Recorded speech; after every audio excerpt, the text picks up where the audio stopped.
Every day, 34 people in their 20s and 30s are diagnosed with cancer. On the 7th of July 2015, I was one of the 34. On the 28th of August 2008, I was one of the 34. But what about when you're in your teens?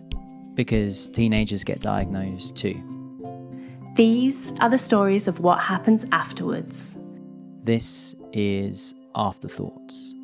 The teenagers.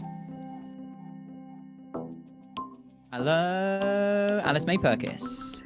Hi, Toby Peach. So, Alice, here we are We are back. for series 4 of AfterThoughts, and we are back doing the teenage years. Yeah, I can't believe we're here. Well, I can't believe people keep saying to us we'll be making a series. Like, I know. it's so lovely, isn't it? And Great. we are partnering up with Teenage Cancer Trust for series 4. Yeah, and I mean, I love doing the 20s and 30s, but I just really like doing teenagers because I don't spend that much time talking to teenagers. And when we talk to teenagers, it just makes me feel really excited about the future because, as I kept saying last series, if the future is in these people's hands, I think we're going to be fine. There are, though, moments with the teenage years that we have had with our wonderful storyteller today, Natalie, where they also do make us feel ridiculously old. Yes. So the example for this one was about the TV show The OC. Yes, the TV show The OC, and also which version of the film Charlie and the Chocolate Factory we were referring to. Yes, that's another big moment, and the fact that Gene Wilder was not the version that Natalie was thinking of. No. But that did help because the conversation was about the version of Willy Wonka, which is slightly related to the haircut that you are currently sporting, right? Yes, my new haircut, which may or may not make me look like Johnny Depp in Charlie and the Chocolate Factory. That's right, yeah. But Natalie, aside from the fact that those two references did go over her head, it's been so great to have her on as the first guest for series 4. Yeah, absolutely. And we'll not hold that against her because No. after all, this is the teenage years. This is not Alice and Toby's age years. So we'll not hold that against her. And what a delight she was, and what a great way to bring us back to the teenage years. I loved having Natalie on, and I'm so glad that she was our first storyteller of this series. Yeah, so we've got some great stories in there for you to dive into and listen to, and particularly I think there's things around what is it like to start dating when you've had cancer at a young age? When do you start those conversations? That was like a big part of this episode, and I think I'm also thinking about Freshers Week and stories about going to university when you've had cancer at a young age. So much in there. Absolutely, and chats about mortality. And mortality. That's how Chats about mortality and fatigue in there as well. So loads and loads to get your ears around. And I'm really excited for everyone to hear this because Natalie is fantastic and she's a great storyteller. So shall we get on with it?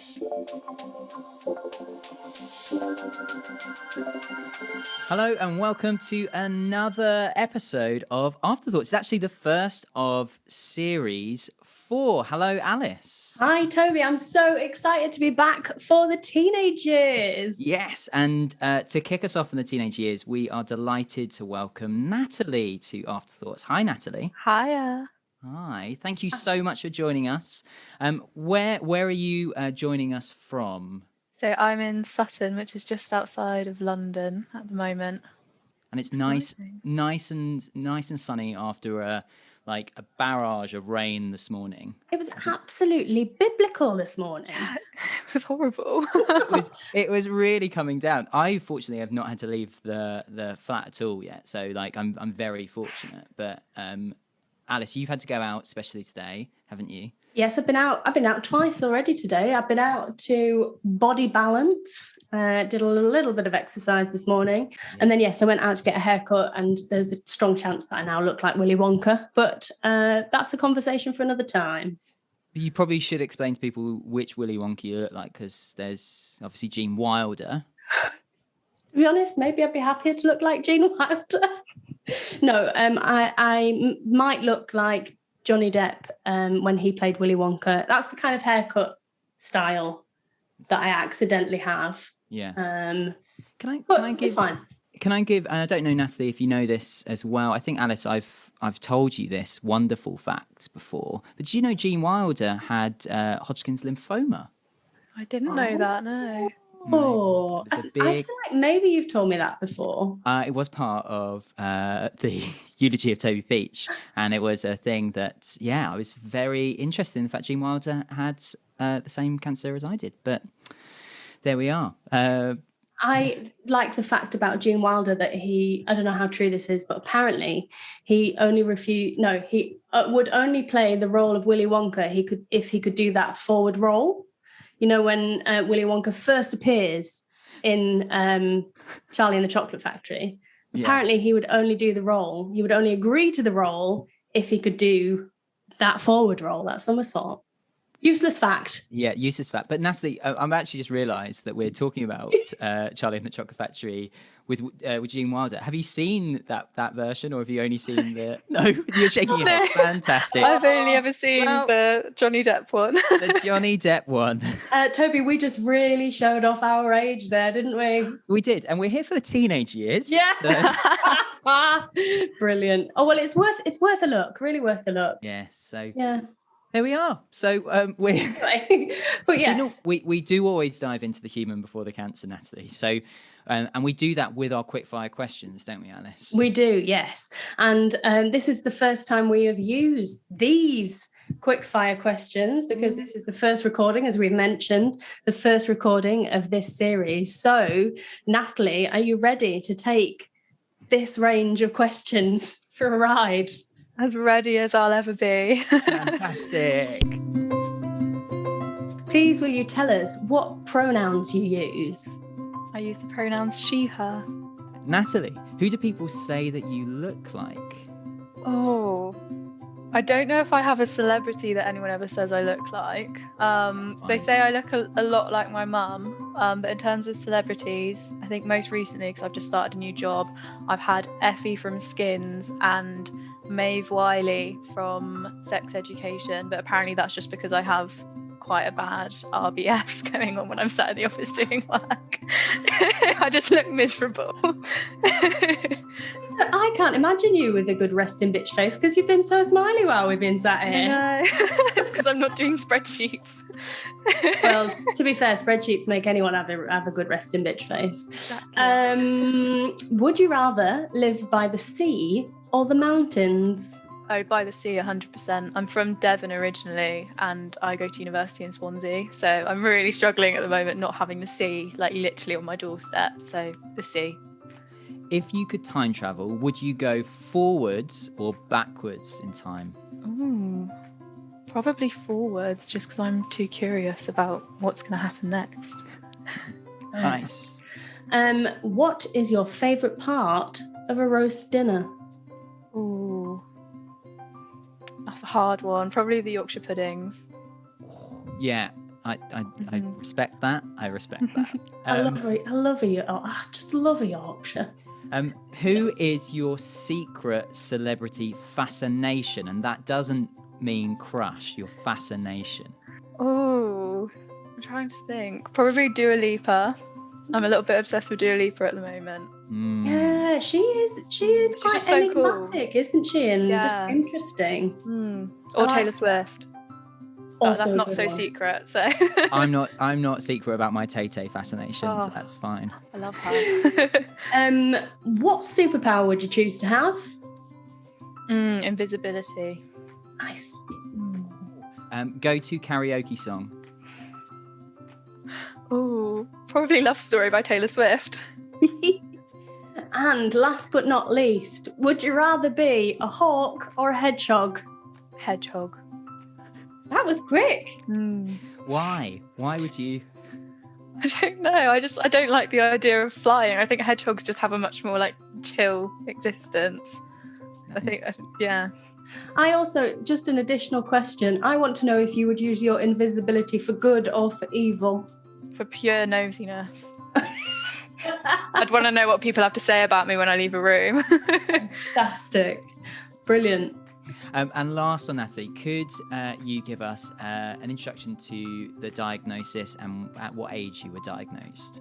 Yeah, so I'm 20 now, but when I was 17, I was diagnosed with both follicular and papillary cancer of the thyroid gland.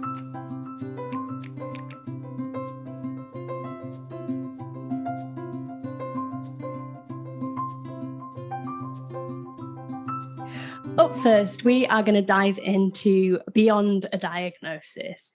We all have that story of a diagnosis that we tell time and time again, but in this section, we want to explore the things that happen after that. So, Natalie, I'm going to hand over to you so you can tell us your story of beyond a diagnosis. Yeah, so one thing that played a huge part in pretty much all of the big moments throughout my entire diagnosis and treatment was the hospital food, which is normally quite a bad, like one of the worst sides of going to hospital. It's the thought of the food, but I only have happy memories of hospital food, which is quite good considering some of the other memories that come into my hospital time. So the first time that me and my mum ever visited the restaurant in the hospital that I was treated at was literally right after I'd been diagnosed. We didn't feel like we were in a good enough headspace to be driving home. And we also wanted to kind of call some people and let them know what was going on. So I can remember I was sat in the hospital restaurant and I'd just got off the phone with my sixth form to let them know I wasn't going to be coming back in because I'd just received the news that we didn't want to hear. And then my mum went and bought me literally the best chocolate cake I've ever eaten in my life. And I still think about that chocolate cake. And every time I go to the hospital, I look for it. And they haven't had it there since. So that is my diagnosis cake. Later on, I had to go into hospital and have my first surgery. They put me on the children's ward because I was kind of between peds and adults. So they let me choose. And I'd gotten out of my surgery at about midday, and when the dinner cart came round, I was being encouraged to go and eat something, and the last thing I wanted to do was eat. I was so weary, I just felt like absolute crap, but my mum encouraged me to go and have a look at the food cart and just see what there was. And I can just remember being wheeled the whole way there going, I'm not going to eat anything, you are wasting your effort pushing me over here. And I locked eyes with the lasagna that was on the cart, and that was it. There was nothing stopping me. And it was a blink and you'll miss it. I don't think I've ever seen lasagna disappear off a plate that quickly. And then it was just no stopping me from there. There was apple crumble, there were chips, there was ice cream. But obviously having been on general anaesthetic not 5 hours before, and then also having morphine and goodness knows what else coursing through my system, it wasn't very long before the lasagna made a reappearance. But I'm still very fond of that lasagna because it was on a Friday, and that's like the Friday meal at RD&E hospital. So every time I'm there for a consult on a Friday, I make my mum go get a lasagna with me in the restaurant. Still do it, even 3 years on. And yeah, just food has been such a huge part of my cancer journey. I can remember my aunt was coming to visit me in hospital after my second surgery, and she was asking if there's anything I needed, probably thinking more along the lines of, do you want me to go to your house and pick you up a change of clothes or some deodorant or something? Have you forgotten anything? And I can remember just saying, I want McDonald's chicken nuggets. Go to a drive-through and get me chicken nuggets. And bless her, like, I don't know if it was McDonald's ones in the end, but she came with chicken nuggets for me, and I've never been more happy in my life to see chicken nuggets. So yes, food has definitely been there, and the hospital restaurant has been there the whole way through. It's been a big part of my journey.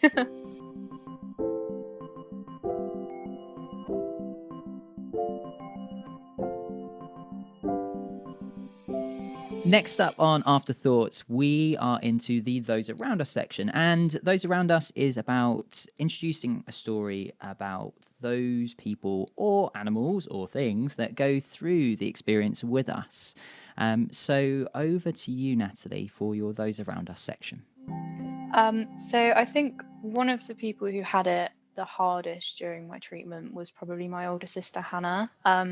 She's 2 years older than me, so 2 years ahead of me academically, and I was in my first year of A levels when I was diagnosed, which meant she'd just moved away to university. She was 6 months into her first year, so really just in a place where she was getting settled. And she'd moved from Devon, where we're from, to Brighton, which is about a 5 or 6 hour journey. So she was feeling a bit far away from home anyway, had just kind of found her feet.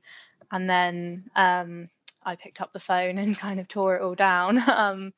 And it was, I can't even imagine what it felt like to get that phone call, because she didn't really see it coming. She knew that we'd been to the doctors and stuff, but the whole way through we'd been reassured that everything was going to be fine, so we'd been reassuring her that everything was going to be fine. So out of the blue, I texted her to say, are you busy? Because obviously I didn't want her to be in a lecture or with friends or something and just pick up the phone and hear that. So we waited until she was kind of on her own in her room, and then I rang her and told her, and that was when we told her that I was having surgery, because I had to have surgery before I was diagnosed, because they took the tumour out and biopsied it, and that was how they found out it was cancer. So then after the surgery, I did the same thing again. Once they found out it was cancer, I texted her to say, are you on your own? Are you free? And obviously she'd already had that text and knew exactly what it meant. So bless her, she was already crying before she picked up the phone. And it was really hard to tell her, like, obviously one of the big things about being diagnosed with cancer is telling people, and it's hard telling anyone, but telling your big sister, who is 6 hours away, that you've got cancer, it was really rough. But she was very determined, and we were very determined that she wasn't going to drop out or defer her year or anything, because she'd just found these amazing friends and was really kind of finding her independence and everything, and I didn't want to ruin that. And I also didn't want her to kind of have to sit at home and watch me potentially not be very well and not even be able to escape and go to like uni.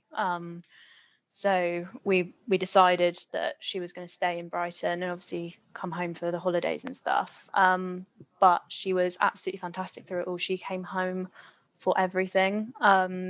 We made sure that her uni knew what was going on, and they were very understanding of it all, which meant that she was able to travel back for both of my surgeries. And then later on, so November time, once she was into her second year, I had to have radioiodine treatment, which is how they tend to treat thyroid cancer. Once you've had your thyroid gland removed, there's a chance that your thyroid can grow back if there's any cells remaining, and obviously that then runs the risk of the cancer coming back.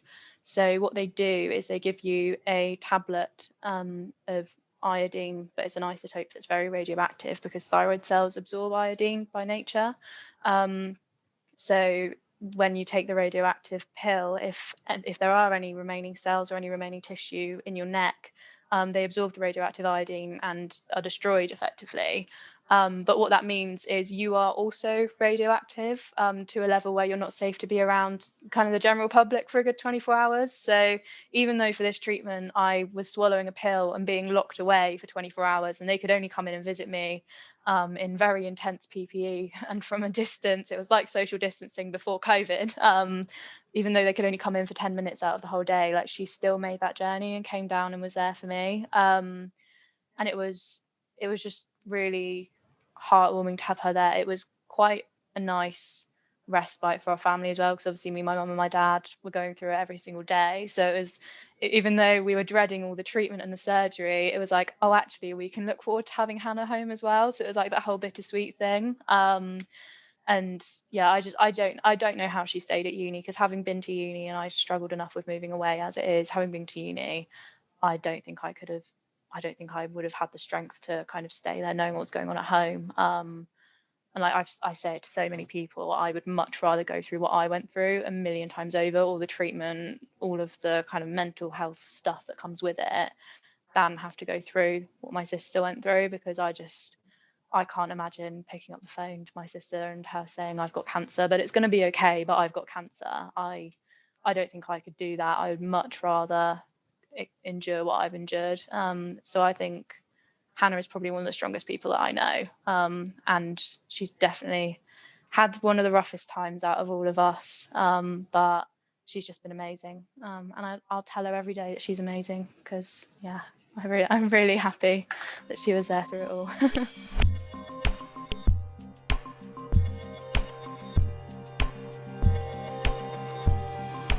There are so many visible impacts of cancer, whether you lose your hair or whether you get scars.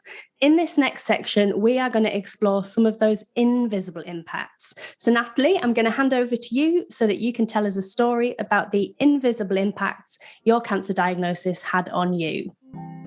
So I think one of the biggest invisible impacts for me, like even up until now, 3 years later, has been the levels of fatigue that you experience from cancer and any kind of thyroid surgery. And one time where this was really noticeable, not only to me, but to other people around me, was my Freshers Week. And this was about 18 months post-diagnosis for me. And if you don't really know what Freshers is, or if you've never been to a Freshers, it is intense. It's the first week, or in some universities' cases, 2 weeks after you move into your first year flat. I'm so glad that mine wasn't 2 weeks. I don't think I could have survived. But it's basically just where you bond as a flat and with everyone in your block by just going out and getting very drunk for a week straight and buying overpriced wristbands that get you into very overhyped nights out in bad nightclubs, basically. And some people will describe it as the best time of their life. Some people will describe it as the worst time of their life. Mine was definitely a mix of the two, I'd say. And when I moved into university, I'd opted to go into a quiet flat because I was struggling quite badly with chronic fatigue at that point, and I didn't want to be in a flat where people were literally going all out every single night and I was never going to be able to sleep. But it was still a sociable flat, which was what I wanted. So they did do Freshers and I joined in as much as I could. But on the first day when we all moved in, my mum made a point of kind of going into the kitchen while my other flatmates were in there. I was having a nap because fatigue. And she just kind of explained to them what was going on with me, basically. And all of them followed me on Instagram at that point. So they'd probably seen that I'd shared bits of my journey on there. So they were all aware that I'd had cancer, but she just kind of explained that she is a little bit more sleepy than your average human. You might need to knock on the door a few times if you want to get her attention, because she will probably be asleep if she's in there and the door's shut. And they were also lovely and so understanding about it. I'm still close with a lot of them now, and they're still absolutely wonderful about it. I can't fault them on that at all. But I just, my fatigue really came out to play that week. I think I managed up until the Wednesday. I moved in on the Saturday, but with all the nights out and all the stress and like you're just not doing anything during the day and you're just getting ready for the next night out. It just all got too much for me. And when I get that ridiculously overtired, I get ridiculously over emotional as well. So it got to the Wednesday and I just rang my mum in tears and I was like, I'm never coming back to Swansea again. Get me out of this flat. I don't want to live here anymore. And it was about 20 minutes of me just absolutely freaking out on the phone to her before she managed to talk me into a compromise of, okay, Dad will come pick you up from uni tonight and then you'll go back in a couple of days once you've slept it off a little bit. So that's what I did. I went home. I literally didn't leave my bed other than to go and sit on the sofa with my parents, and then I went straight back up to bed, and then went back on the Friday of Freshers and enjoyed the rest of the weekend before uni started. I think I'm probably the only student who was ever looking forward to the lectures part of things, not because I wanted to go to the lectures, but just because I'd had enough of Freshers to the point where I wanted something else, some sort of routine. But yeah, I think that was just a big time where my cancer, one of the first times where I think my cancer had really set me apart from the crowd, because I didn't have to have chemo. I never lost my hair. I do have some quite visible scars on my neck, but because the people who I was friends with before uni had known me kind of the whole way through, it wasn't a big thing to them. Like they were kind of used to it. So I think that Freshers and being so tired and actually having to physically leave my flat from the tiredness, that was probably the first time I've not been made to feel like a fish out of water. That's the first time my cancer has ever caused me to really feel very different to everyone else. And that's still something that goes on now in terms of the tiredness. I don't think it gets to me as badly, but I was saying earlier on that last week I was having a nice little self-reflection moment and thinking, oh, my fatigue hasn't got to me for a while, maybe I'm really kind of moving past it. And then by the end of the week I actually had to work from home for a day because the energy, just woke up and it was completely knocked out of me. I couldn't move. I was trying to be as useful as possible because I was working from home, so I did a load of laundry and I had to lie down for 20 minutes just from the pure effort of it. So yeah, it's definitely one of those things that comes in waves, and it's one of those things that's very hard to explain to someone. You kind of have to sit there and have the conversation of, I'm not lazy, I'm eating right, I'm sleeping enough, I'm doing exercise when I can, and I'm not zoning out of meetings because I'm not interested. It's genuinely just my brain doesn't want to do it sometimes, and the only thing that I can do is kind of ride it out. But it is one of those things that gets better. And I think one of the most helpful conversations I've ever had about it was with a Macmillan counsellor, and she said the thing is with fatigue is that you never know if you're actually getting less fatigued or if you're just learning how to handle it better. And I think that's been that's been a really good lesson for me, because I think the more I've learned to get a handle on it, the less I've noticed the effects of it, and the less I've felt kind of singled out by my condition or whatever. I feel much more normal now, even though it does still hit me every now and then. Next up on the teenage years, it is Teenage Kicks, which is what we run in the teenage years to look at a story about those experiences that somebody who has gone through cancer might go through compared to someone who won't have had cancer, and the differences there. So it's over to you, Natalie, for Teenage Kicks. So something that I never thought I would find myself doing at the age of 17 was having to kind of face my own mortality.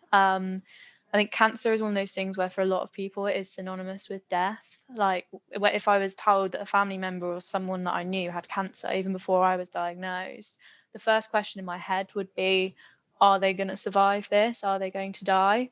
So to suddenly, almost out of nowhere, be having to ask that question about yourself, it is terrifying, and just very surreal, because I can remember I'd had a surgery to remove half my thyroid gland before I was diagnosed. So then when we were called back in to kind of explain the biopsy results of everything, I can just remember being completely numb in that entire conversation. But I can still remember what they told me, and my prognosis was very positive. It was so positive, in fact, that they didn't even mention survival rates or anything like that to me, because it was pretty much predetermined that I was going to be fine at the end of it. But obviously that meant in my head I was sitting there thinking, okay, but am I going to die? Like what's going to happen to me next? And it just wasn't mentioned in that appointment. I don't think. I might have blanked on it, but I don't remember being told. So then after I'd spoken with my ENT consultant who gave us the news, I was then taken into another room and told that my Teenage Cancer Trust nurse was going to come down and meet me and kind of explain that support side of things. So me and my parents were just sat in this little office, just in silence, just kind of taking it in, like thinking, don't cry, we'll cry later. And then my Teenage Cancer Trust nurse and the clinical liaison nurse walked in and sat down, and I can just remember looking at them and saying, well, am I going to die? How likely am I to die? Am I going to survive this? And I think that question kind of surprised my mum a bit, because I think she was not letting herself even think in that direction. Like she said to me the whole way along, like when you're given those booklets about your treatment and it goes into all the risks and stuff of the surgery, she didn't read any of it. She got the information she needed, but she was like, I'm not going to go into the what could happen, because I don't want to be sat there thinking about it. So I think the fact that I was the first one of the three of us, it was me, my mum, my dad, to consider the fact that I might not make it out of this, that was quite shocking to my mum, I think. And I was fine. I was always going to be fine unless something horrific happened during my treatment. I was very lucky in that sense, but I was still absolutely, there's a little bit in the back of my mind that was like, yeah, but what if something goes wrong? What if they open me up again and find that it's spread and it's not looking that good? So I can remember I wrote letters to all the people who I was really close with at the time, so like my family, my friends. I think I wrote one to my head of sixth form as well.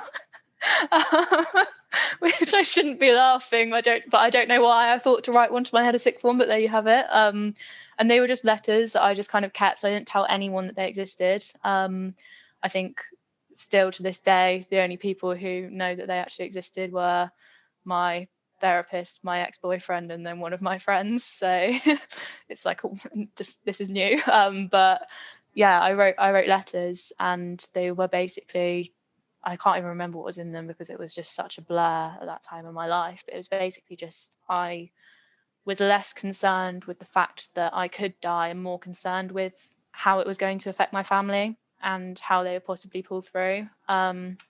And so I wrote them letters because that was the only thing I could think that I could do that would potentially ease that pain. It would probably make it worse, but I thought they'd want to have that sort of thing if the worst happened. And then once it was kind of clear that I was going to survive, so it was probably just before I moved to university, I just went downstairs and I shredded every single one of those letters because I was like, I was 18 at that point. I was like, 17-year-old me was so cringy. She was so dramatic. Like, no one can ever know I did this.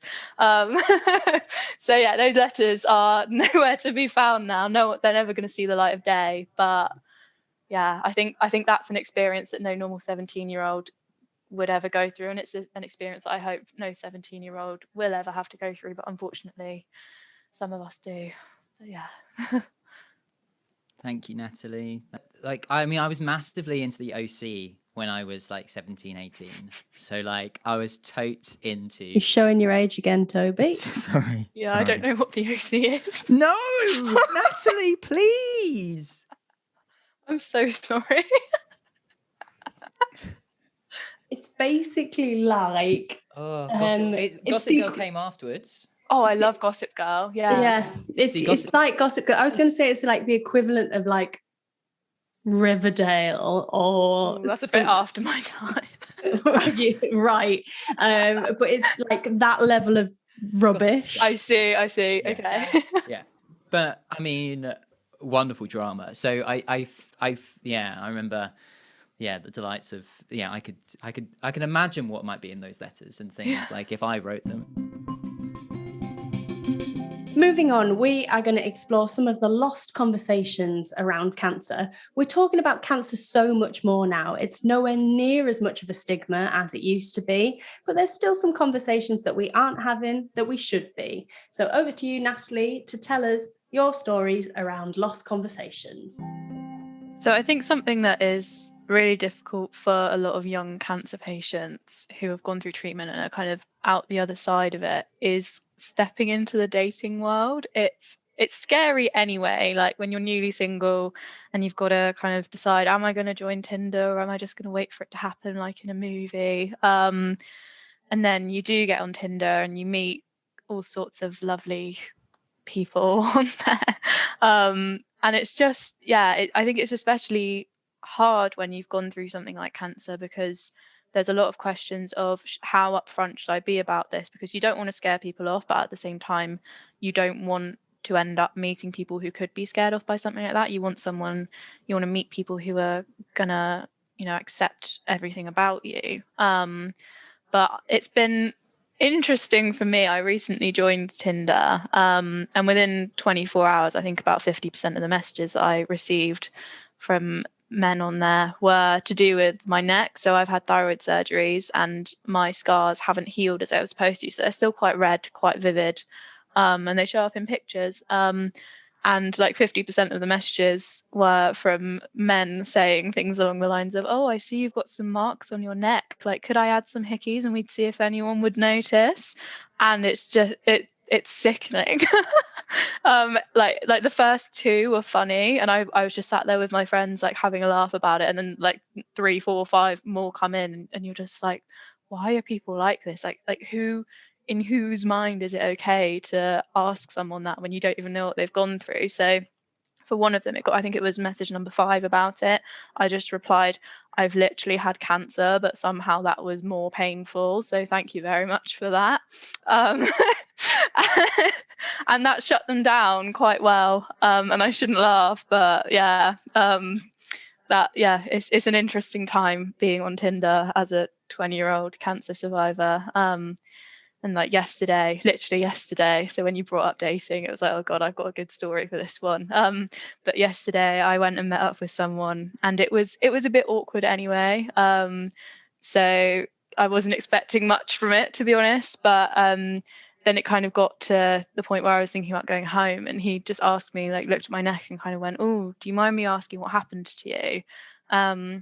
So I explained that I'd had thyroid surgery. I didn't get too much into the cancer side of things. And he got a little bit awkward about it, and I decided that maybe it was time to call it a day. So I got on the tube so I could get my train back down to Sutton. And then by the time I'd got kind of back up to ground level, got off the Victoria line, I had a message from him on Tinder saying, "Oh, sorry if I got a bit awkward there. It's just that your scars are a lot more visible in person than they appear to be in your pictures." And I don't know, it just kind of made me uncomfortable. So yeah, he got unmatched pretty quickly after that. But it's difficult.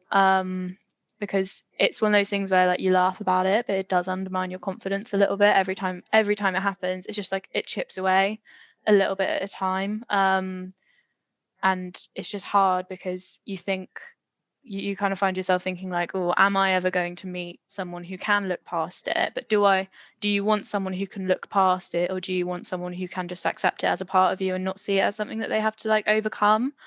And I think, you know, when you start dating, it is a question of how much do I disclose about this and how quickly. And I think that that's a question that comes in to a lot of parts of your life, especially when you're young, because like obviously you're starting out in the dating world, you're also starting out potentially in further educations like going to uni. Do you let your uni know? How much do you tell them? When you're applying for jobs, how much do you tell them? I've just gone through it myself. I'm on a placement year.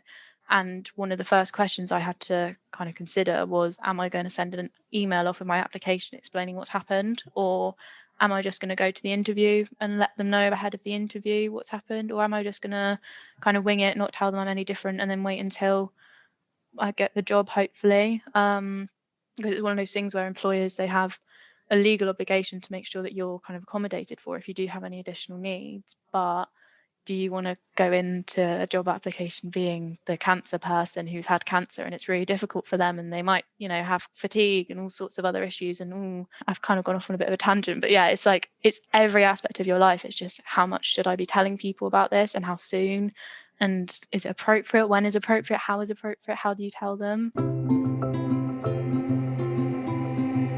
The last section of Afterthoughts is to look at the fact that, yes, there are lots of stories about cancer that are difficult to hear, but there are always those that catch us, that are fine to laugh at, because there are funny moments that occur. And so we always finish Afterthoughts with an opportunity to share your don't laugh story. And Natalie, I'm pretty sure you're going to have a great one. So over to you. Yeah, so there's quite a few funny little moments that happened throughout my entire journey. I was on the phone to my sister asking if she'd be comfortable with me talking about her earlier on. And I said to her, like, if you have any ideas of anything funny just for that last section, that would be great, because I like to know what makes other people laugh. And she sent me a very long list of things. Like, it's literally a whole screenshot on my phone. But one of my favorite ones is, because it's so weird and it still makes me feel weird, but it's one of those ones that you bring out at parties, and it's great. And basically I had thyroid surgery, so I have quite a long scar at the base of my neck from where they went in and took my thyroid gland out. And the stitches for that, it was like a running stitch throughout the whole scar, and it had like these red and yellow buttons at either side of the neck. I think they give them to C-section patients. Like, it just basically just holds the stitch in place and stops it from slipping into the skin as it heals. And my mum jokingly said, because when I got out of surgery and like we'd seen the buttons and we were like, what on earth are those? My mum jokingly said, oh, we should keep those buttons, because like we kept your hospital bands when you were born. So like it would be like keeping your hospital bands. And I was like, right, okay. Because she was like, oh yeah, it'll be good for the memories.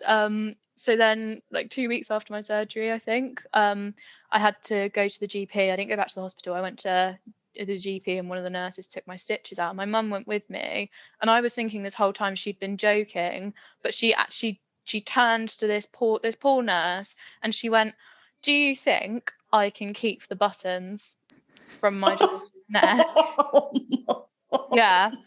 So this nurse was like, right, okay, yeah, sure, we can do that. And she, like, I hate having stitches out, it feels horrible, so she like takes them out. I had another thing up here on my neck that just had normal stitches that they pulled out like normal. And at the end of the appointment, she hands me a doggy bag, like literally a plastic like Ziploc bag, and I was thinking that she was going to like cut the buttons off the stitch, but no, she gave me the whole stitch. Like I still have the whole stitch. That I still have it. And then for the second surgery, because I had half my thyroid taken out the first time and then half it taken out the second time, they went in through the same incision site the second time. And my dad took me to get my stitches out for the next one, and he's like he doesn't like to be embarrassed, like my mum's like a lot more kind of out there. She doesn't care if she's embarrassed about that sort of thing. And my mum said to him before he went, you need to get the other buttons because we can't have them from one and not the other. So my poor dad then had to tell, and it was the same nurse again. So as soon as I walked in, I saw on her face, she knew that I was weird buttons girl who'd walked out with my stitches in a doggy bag. And he just looked at her and went, yeah, can we have the buttons again, please? So now I have like a cancer box at home that's got all my hospital bands and stuff in it. And sat at the bottom are 2 Ziploc bags that have got my stitches in them. And I'm pretty sure that there's like, it's disgusting. I'm pretty sure there's still like dried blood in there because I'm just too scared to get them out and touch them. So Natalie, I was wondering for those who are just listening to us, like in your background, there is a lovely kind of, I don't know, like, is it like moons? In the background? Is lunar phases. Phases. I was imagining that there was like I don't know why, but maybe it was my brain was going. I was like, there was this moment you're gonna like that your mum was making it into a necklace. Oh God, Toby! No. No, we're weird. We're not that weird. just I mean, it'd be unique, wouldn't it? And you're saying it's a story. Very unique. Just to go, this is my necklace. Yeah, Wow. and no one ever believes me. So like whenever I like my uni friends didn't believe me, so one of them came home with me at Easter this year. So first thing I did when I got home was I took out my stitches and I was like, there we go. Oh, it's so weird.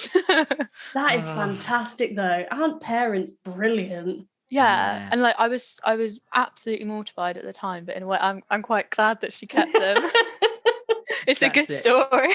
That is a great for the story. Yeah. Thank you, Mum. Thank you. Yeah, because she was like, "Won't you want to show your grandkids?" And I was like, "No, not especially." Not especially. That's what I'm leading with. The first thing you're going to see is my neck. Yeah. There we go. These little bits. Oh, Wonderful. yeah. Natalie, that's an incredible way to finish this episode of Afterthoughts. I mean, it's slightly given me chills at like there was this moment when, but thank you so much. I'm going to be thinking about that for weeks. I really so hope welcome.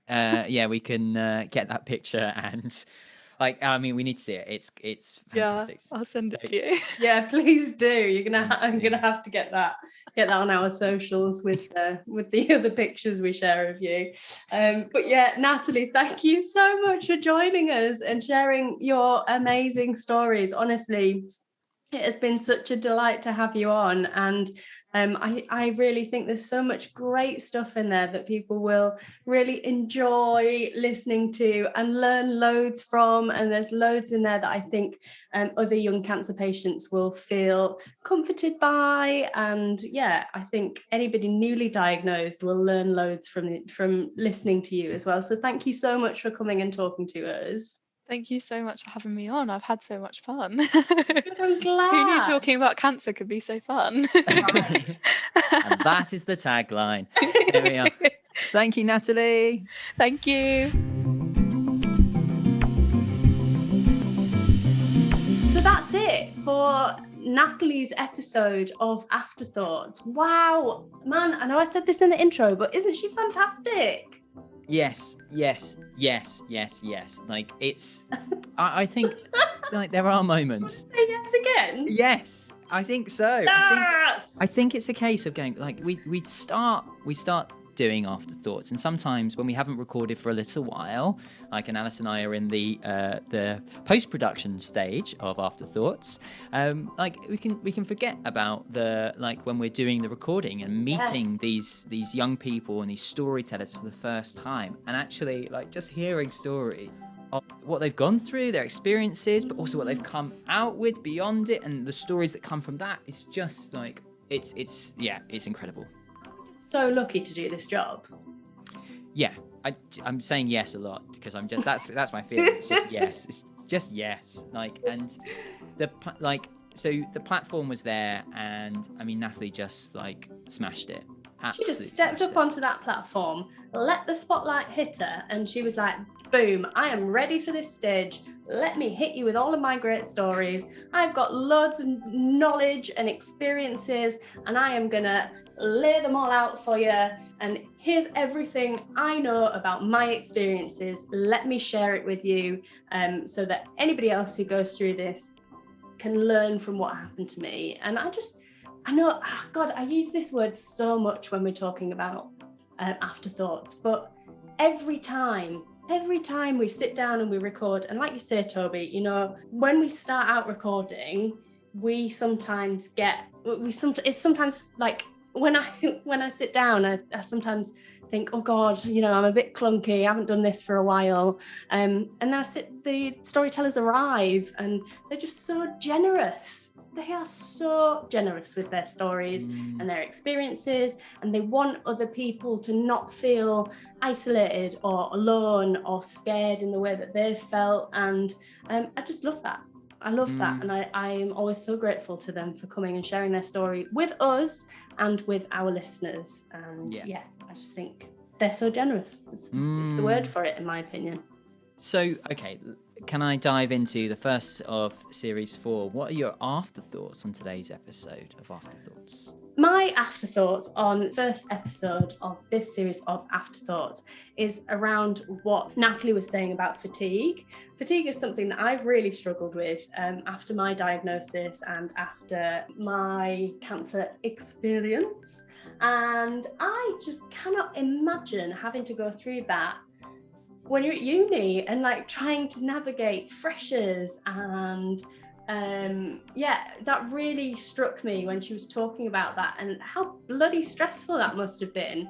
And that I really identified with just that feeling of being on the phone to her mum and like sobbing for 20 minutes. And like I've had those moments. I had those moments at uni without having fatigue, right? So when you throw fatigue into the mix as well, I just think, I think there are lots of young people who go through university after cancer who will recognise that themselves. And I think, there's actually lots of power in putting your hands up and saying, actually, do you know what?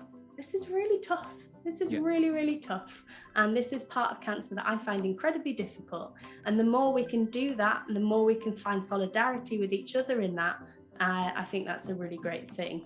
Yeah. What about you? Oh, sorry. Well, it was amazing about talking about it as well, wasn't it? That's one thing to really take from it, is the fact that there was that element of going, like some of our listeners won't be going through university and things right now. Some of them might be in school, some of them might be working and things, but her mum kind of coming and saying, this is what's going on, and like Natalie saying this is what's going on, just being really open and honest about it. And I just got that throughout the whole of the episode, really. Absolutely. And she touched on that when she was talking about dating and work as well, didn't she? And I think that's so crucial. And lots of times there's stuff that we feel like we should hide away about our cancer experience, like I think lots of people feel shame about things that may inhibit them after cancer. But why do we feel shame about that? We don't necessarily need to feel shame about that. And I think Natalie's a real poster she's a poster girl for honesty around your cancer experience. Not necessarily like she said, you don't walk into a room and say, hello, I've had cancer. But, when the opportunity arises, being honest about it in the right situations, I think is really important.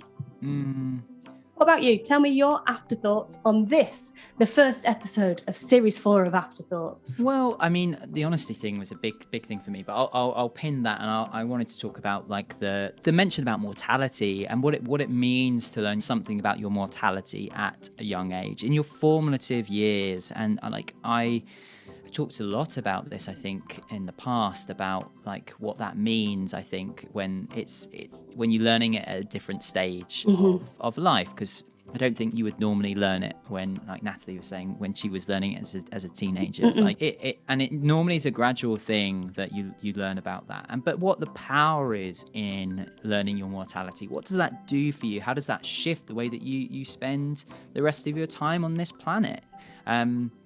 And I just think there's something really powerful in that, and what we can take from the realities of having to face up to our mortality at a young age and how it can help us move forward. So I'm holding on to that today, and really pleased that like kind of Natalie's brought that back to us.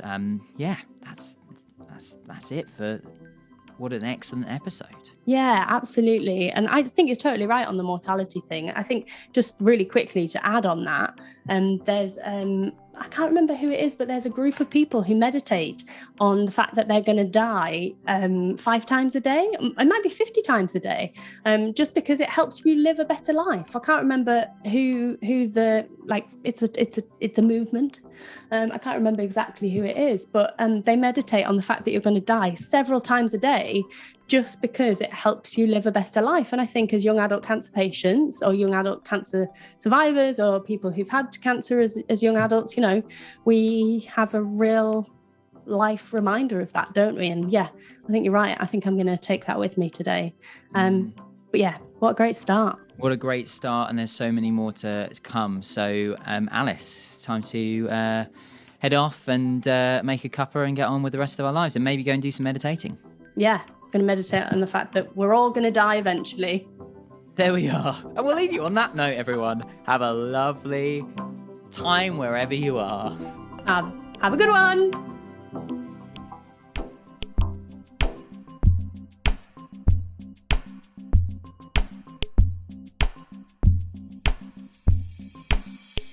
If today's episode of Afterthoughts has brought up any thoughts or feelings that you'd like to speak to someone about, we really recommend grabbing a cuppa with a friend or dropping them a message. There are tons of charities out there who can help you if you've been through cancer and need a bit of extra psychological support. Thanks so much to Teenage Cancer Trust for supporting Afterthoughts, the teenage years, and supporting teens and young adults diagnosed with cancer in the UK. The work they do is incredible. Find out more at teenagecancertrust.org. Afterthoughts is produced by Alice May Purkiss and Toby Peach from Beyond Arts, with sound design from Dinah Mullen and Kieran Lucas.